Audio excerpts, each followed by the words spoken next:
As a man who grew up in the early 2000s, I am legally obligated to rank The Dark Knight as one of the best movies ever made. But you don't have to take my word for it. It's even ranked the third best movie of all time by IMDb. Shawshank Redemption is best movie. Shawshank Redemption is the best movie. The Dark Knight is a tightly written, incredibly directed, superbly acted, and thematically complex movie that doesn't waste a single second of the viewer's time. Every scene serves a vital purpose and every line of dialogue is important. It's not a movie that ever gets stale either.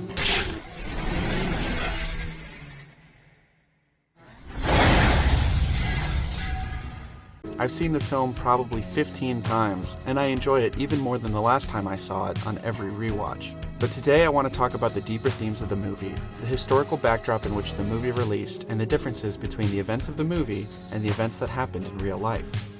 The Dark Knight is a movie about terrorism, government, and morality. In the universe of the movie, Gotham is a city that has been crime-ridden and corrupted at nearly every level. As soon as your office got involved... My office? You're sitting down there with scum like Wirtz and Ramirez? Don't try and cloud the fact that clearly Maroni's got people in your office, Dent. However, through the work of one man, the Batman, the city is being redeemed. At the beginning of the movie, it is made quite clear that Bruce Wayne's fight against crime is the reason for Harvey Dent's meteoric rise as the city's DA. These cops and lawyers wouldn't dare cross any of you. Batman has destroyed the crime boss's illusion of power and demonstrated to the people of Gotham that they can be beat, that they're just humans, that they make mistakes, that they're fallible. As the Joker says, Batman has shown Gotham your true colors, unfortunately. It is in this context that the major crime families of the city turn to the Joker and his reign of terrorism over the city begins. Here, I think it will be illustrative to a mark on the world in which this movie released. On September 11, 2001, 2 planes were flown into the World Trade Center, culminating in the most important moment of modern American history. Winston Churchill once said, "Never let a good crisis go to waste," and America's political elites took that personally. The attack on American lives allowed the political class to lie the country into war, possibility of a terrorist organization acquiring weapons of mass destruction, trample on the rights of the people. Obama signed into law a 4-year extension of the terrorism-fighting Patriot Act. That bill extends the life of roving wiretaps, court-ordered searches of business records, and the surveillance of suspects without known ties to terrorist groups. And permanently establish multiple gigantic government departments. We will come together to strengthen our intelligence capabilities to know the plans of terrorists before they act, and to find them before they strike. These new departments were given the power to infringe on Americans' rights to privacy, freedom of speech, peaceful assembly, and perhaps most importantly, our right to not getting groped at the airport by a stranger. R.I.P. in peace, freedom from fondling. All these rights were sacrificed to the state in the name of safety because, at the time, Americans were scared. But, as we know, he who sacrifices liberty for safety is deserving of neither and shall lose both. As I've already alluded to through visuals, The Dark Knight is flooded with allusions to the real-world war on terror through imagery, plot devices, and entire scenes. The media is explicitly used to fearmonger and get people focused on the threat of terrorism. A new audio recording purported to be from Osama bin Laden claims responsibility for the failed attempt to blow up a Detroit-bound airliner Christmas Day. There is heavy 9/11 imagery after Rachel's death. Late today, a body wrapped in the American flag was pulled from the wreckage. It was believed to be that of a New York City firefighter, one of perhaps hundreds who were caught in the collapse of the towers as they themselves were struggling to save the victims of the attack. The entire interrogation scene is a direct reference to Guantanamo Bay, in which the Joker is explicitly tortured to extract valuable information from him to save lives. Where are they? Where are they?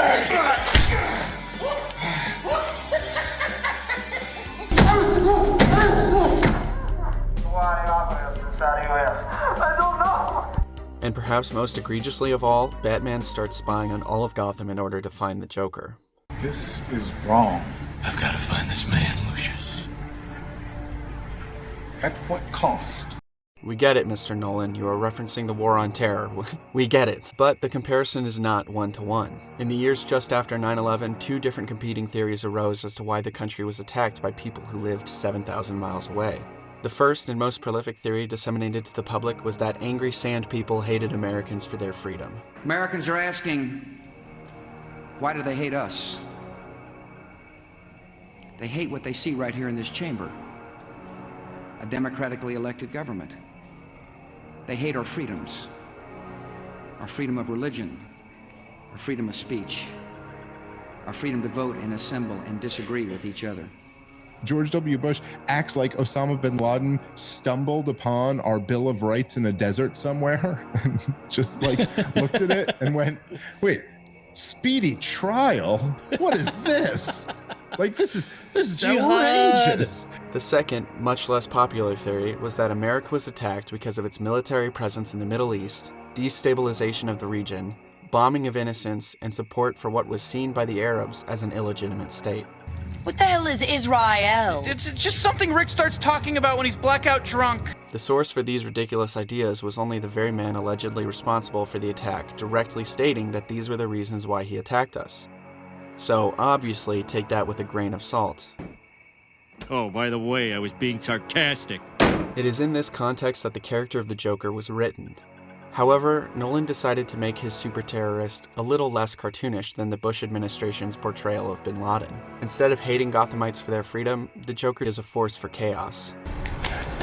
Let her go. Very poor choice of words. A force against civilization, against civility.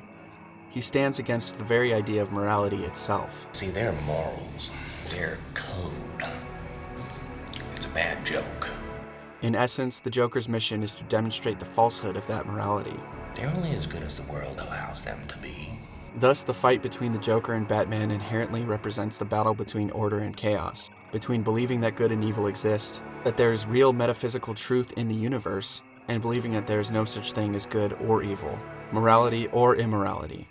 The only sensible way to live in this world is without rules. Tonight, you're gonna break your one rule. The Joker only wins this battle by allowing Gotham to tear itself apart, demonstrating that it really is no better than a pack of wild animals pretending to be civilized, or by forcing Batman to break his rule and kill him, demonstrating that there is no way to secure what you want except through power.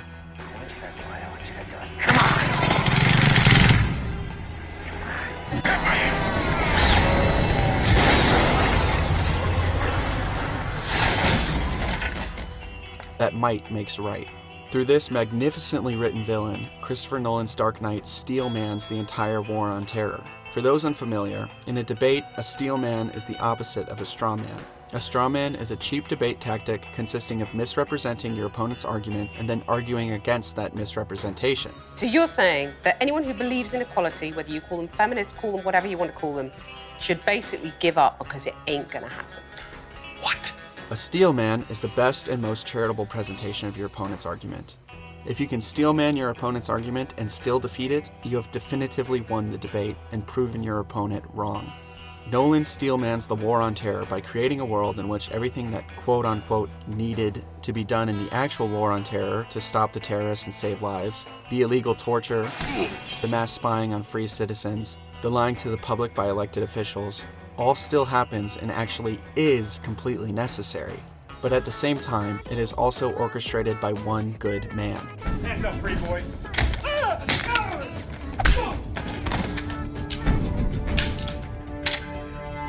Not a slew of politicians and bureaucrats. Batman can make the hard choices, even the immoral choices, as Alfred puts it. People are dying, Alfred. What would you have me do? Endure, Master Wayne. They'll hate you for it, but that's the point of Batman. He can make the choice that no one else can make. The right choice. He can make these choices to ensure the safety and prosperity of the rest of society, and this is the largest theme of the movie. When their enemies were at the gates, the Romans would suspend democracy and appoint one man to protect the city. The last man that they appointed to protect the Republic was named Caesar, and he never gave up his power. You either die a hero, or you live long enough to see yourself become the villain. Batman is Cincinnatus. He takes the power to save the city and lets it go when the city is saved. This is what the American government failed to do. The war on terror was never intended to end. The emergency powers taken by the government were never intended to be relinquished, and the rights that were trampled were never intended to be restored. What's worse is that none of it needed to happen in the first place. The illegal torture didn't give us any useful information. The mass spying on American citizens prevented no terrorism. And the lying by our government officials didn't lead to the restoration of faith in the system, but instead to the death of over 1 million Iraqis. and you can be damn sure that the TSA does absolutely nothing of value either.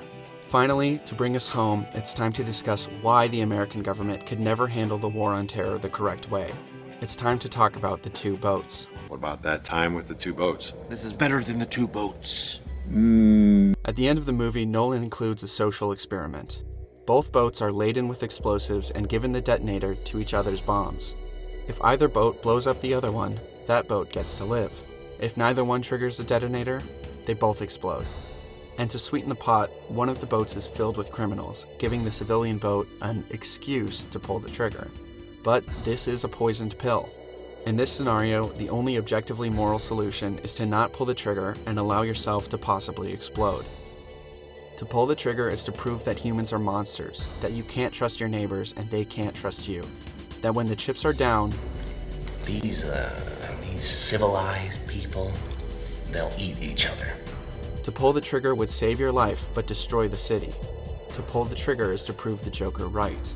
I mean, how could you live in a city after realizing that all of your neighbors would kill you just to save their own skin? Both boats are representations of different kinds of government. The civilian boat represents democracy, the criminal boat dictatorship.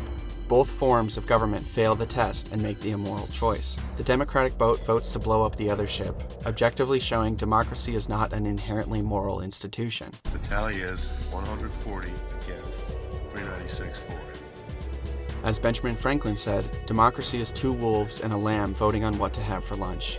Likewise, the prison warden, the dictator of the inmate ship, also makes the immoral choice by giving the trigger to Michael Clark Duncan. He consents to kill others to save himself. On both ships, it is only when the trigger falls into the hands of one man, on whom all of the blame and fault would lie, that the moral decision is made. This is the climax of the movie, and I think it's one of the most underrated scenes of all time. Nolan so perfectly shows why neither democracy nor dictatorship is good. In the democratic system, no one feels truly responsible for killing the other boat. They merely participated in a vote. But once the decision falls to one man, once all of the responsibility, all of the burden rests on his shoulders alone, he makes the right choice. Though he was the biggest proponent of blowing up the other ship when it came to voting, Those men on that boat, they made their choices. It doesn't make any sense for us to have to die too. when it actually comes to executing, of course he can't do it, because that would be heinous and wrong and evil. Likewise, in the dictatorial boat, the warden can't make the evil choice himself, but he can give it up to someone who he thinks will make it for him. But that man, of course, doesn't make the choice either. This is the importance of individuals, and this is why the Joker is wrong. Systems get corrupted, governments are used for evil, and anywhere that individual responsibility is low, evil abounds. But all it takes is one good man to step in and save the city.